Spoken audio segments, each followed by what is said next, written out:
Hey there, Chris here, in my room. I just want to come out here and say, I beat Days Gone. And what do I think of it?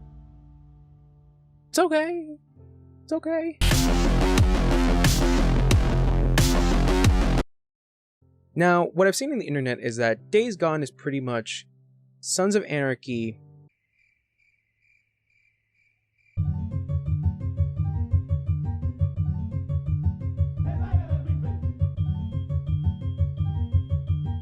plus The Walking Dead.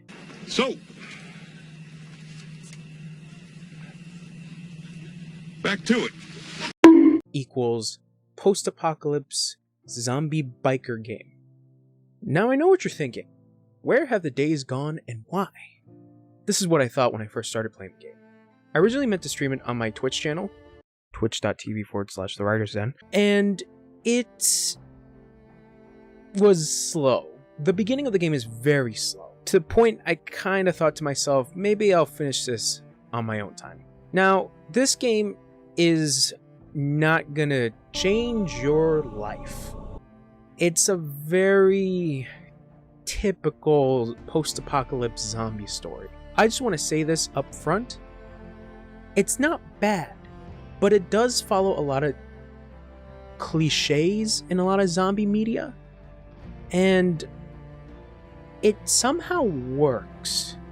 Now, the one cliche that I'm pretty sure a lot of people are tired with is the usual one of Man is the greatest monster. is that a bad thing? For me personally, no. But for others, it might seem a little redundant. I want to come out and say here, you shouldn't really skip over this game, and I think this game is really worth it. Now, with that said, let me jump into this game.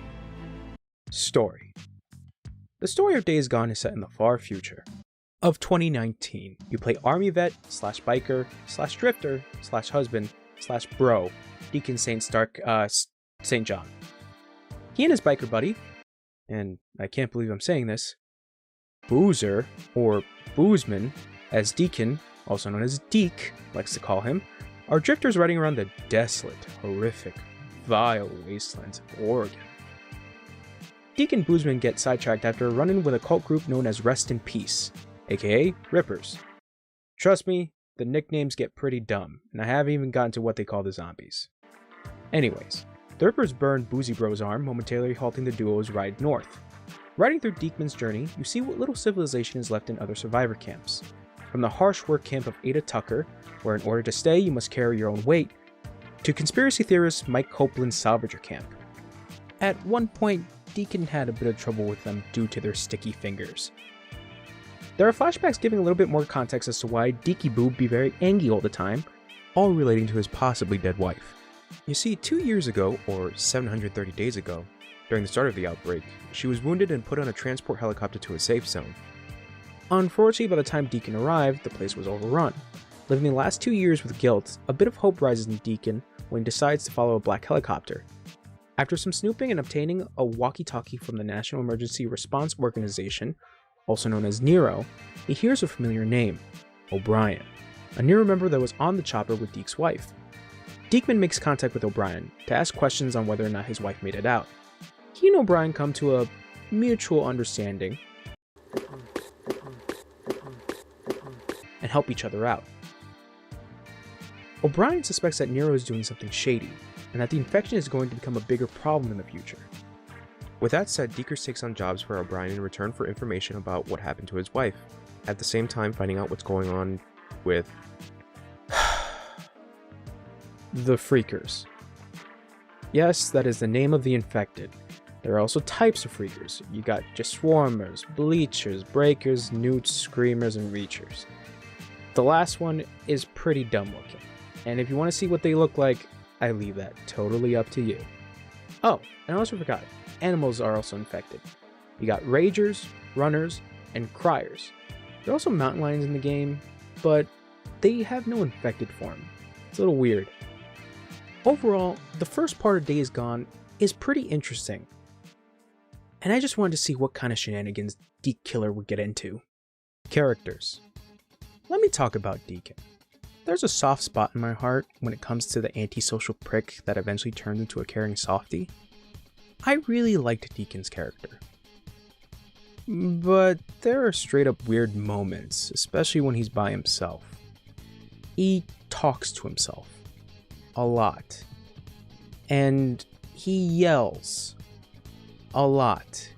Especially after listening to Radio Free Oregon, Mike Copeland's Truther Radio. He goes berserk. This is Mark Copeland for Radio Free Oregon. Don't believe the lies. That's great! Yeah, Radio Free Oregon is on the air once again. Oh, God, what have I done? Jesus, Cope, they're not trying to reclaim shit! You don't have a damn clue what you're talking about. Well, except, yeah, they will shoot you on sight. Lucky guy. And I know it's supposed to be him talking over the engine sound, but when you're not driving anywhere and he's just sitting there and he yells, it's kind of awkward. At the beginning, Crazy Deke only cares about 3 things in the world: his bike, Boozer, and his dead wife. Possibly in that order. But after interacting with others and hearing what they have to say, Deacon's character does progressively change. The one interaction that really made me like Deacon was when he meets Lisa, a young girl that he helps out. He brings Lisa to Ada Tucker's camp, thinking that it's probably the best place for her. But she disappears. Until she reappears for Deus Lisa Machina.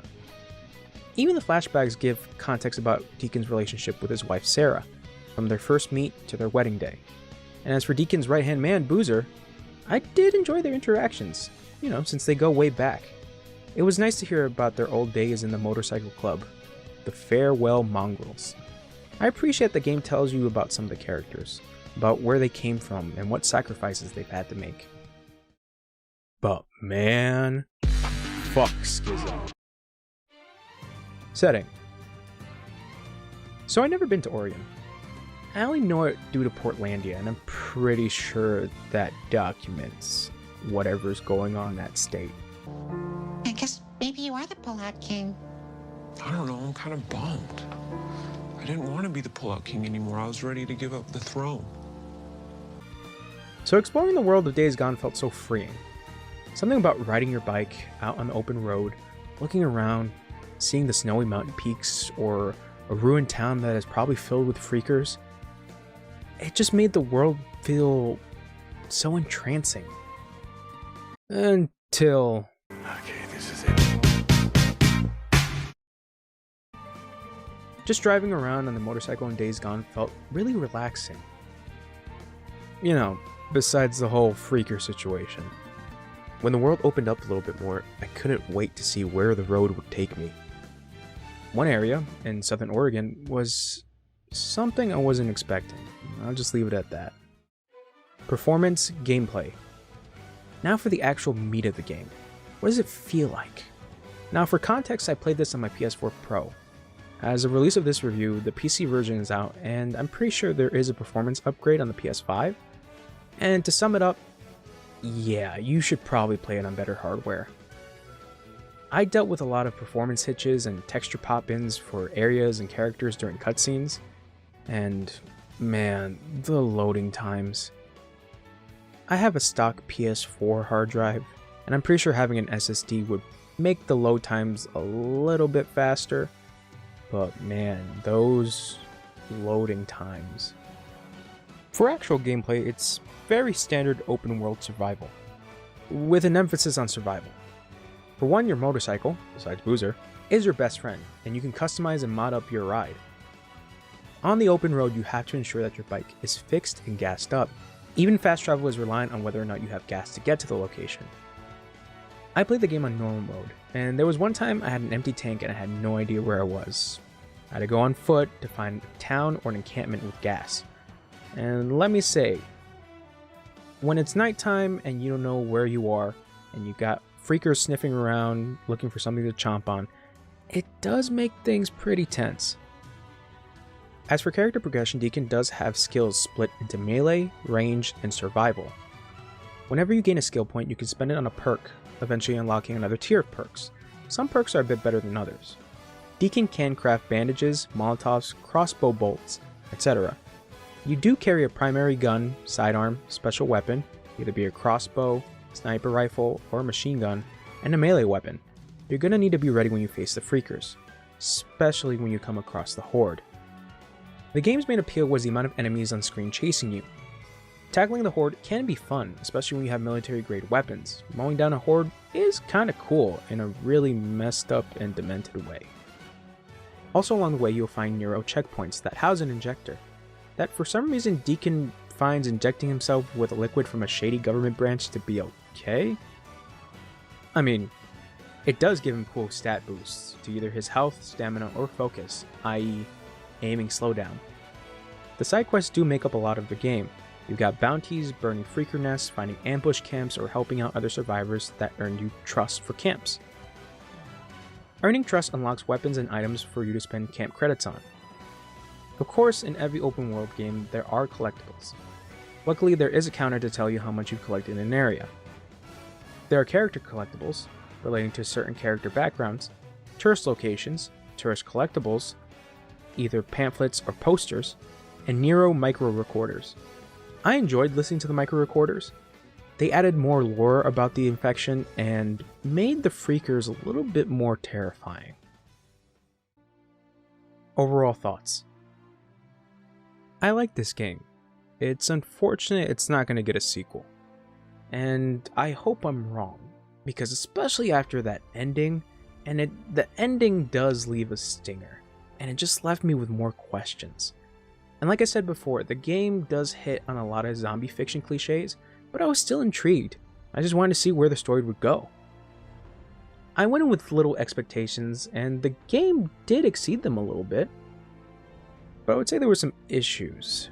One being the game's pacing. It does take a while for things to really pick up. There are occasions where story missions just tell you, I'll radio you. Just go do a side quest. Even the appearance of other freaker types took a while to show up. Another issue I ran into is enemies not spawning into areas, which just made me restart at certain checkpoints. Overall, I enjoyed the side quests, whether they be a chase on a motorcycle for a bounty, or being chased by a horde that you had to get rid of. The side quests made me enjoy the world of Days Gone even more. That said, on a scale of 1 to 10, I give Days Gone a 7.5.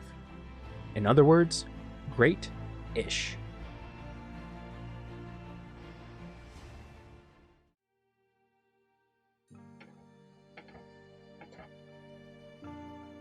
Oh, hey there.